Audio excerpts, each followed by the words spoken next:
So what are some of the bands that you've played with in the area? Like locally in the Burlington area, Burlington, Vermont area. I mean, as a player or share a stage?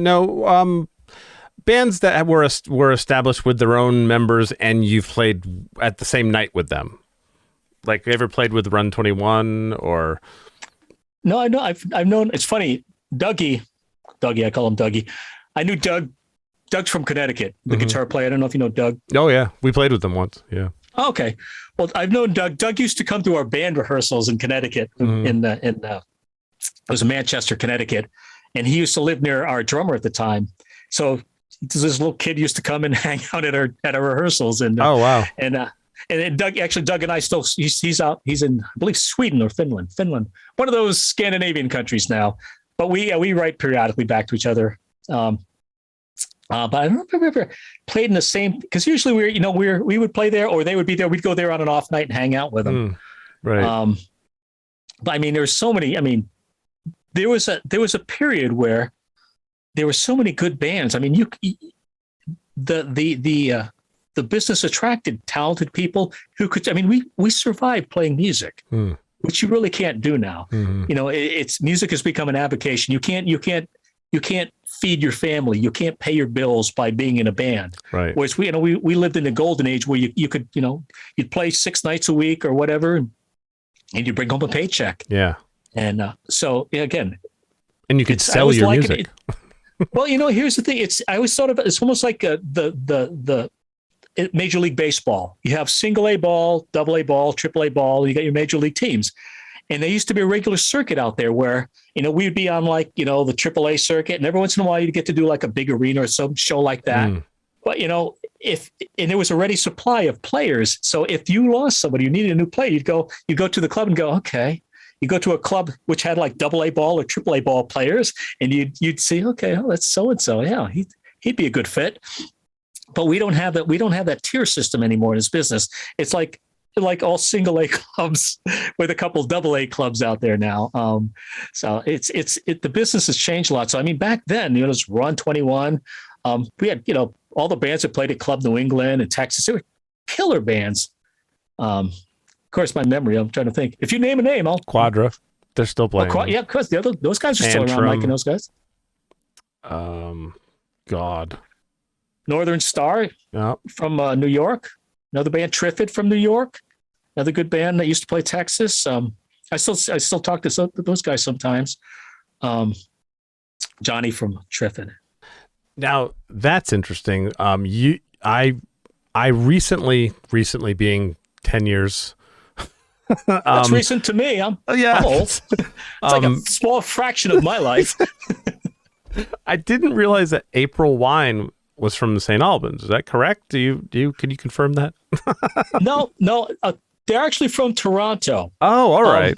Brian, one of the guitar players, lived out in Montgomery. Actually, Brian's a buddy of mine. I met Brian through Aldo.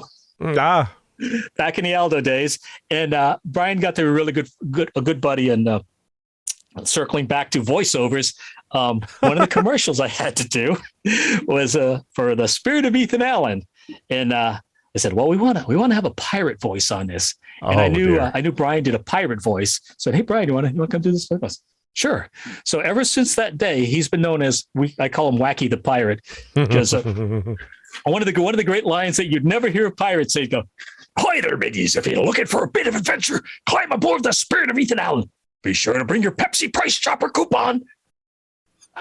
Things a pirate would never say. Sure to bring your Pepsi Price Chopper coupon.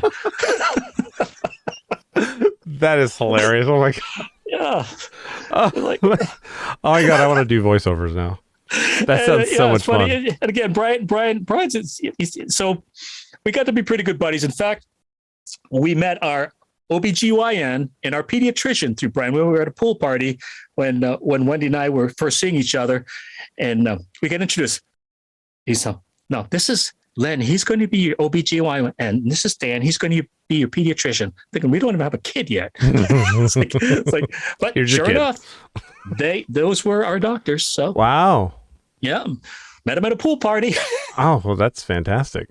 Well, you know, you can't. It's hard to get good recommendations nowadays. Well, you know, yeah, they say go to a pool party at another guitarist's house. And I'll tell you one other thing. April Wine, one of the nicest humans in the world. Jerry Mercer, the drummer. Mm-hmm. It's funny. You see, I don't know if you've seen behind a cat. He looks like this giant, and he's like my height. He's I don't know, like 5'8". Although I think I'm taller. And he's just like this monster behind a kit. It's just this force of nature back there. But he's like the nicest guy. And, wow. you know, one of those people that's just such a sweetheart of a guy. I remember, I don't know if you've ever seen April Wine, but one of his trademarks was he had the strobe light going. He'd have the strobe light. He'd be doing this big drum roll. I'd be doing that. And he said, I got the idea. I was doing the timing on my old car. And I was thinking, hey, you know, if I do this thing with a strobe light, it looked like I'm going in slow motion. Yeah. Oh, that's pretty smart. And I said, that's cool. And years later, you know, they're doing the big arena tours. And he says, so this buddy of mine comes up and says, hey, you can do that drum thing you do, you know, the thing with, he said, we don't have the strobe lights. What am I going to do? Go, oh yeah, I guess I could do that. So he does like a buzz roll with one hand, and he still does the trick, but he's just doing a buzz roll with one hand and goes back to the other one. Oh, that's fantastic. It's like, what am I going to do? Do this? I guess I could. That's funny because I've seen a lot of drum tricks in my life, but my favorite one was actually from Run 21. I can't remember the drummer's name. He was also in Wasp. Stat Howland. Yes. He would do the thing where he would go around the room to hit the bottles and keep timing the entire time and make it all the way back around to the drum beat while they took breaks. The rest of the band.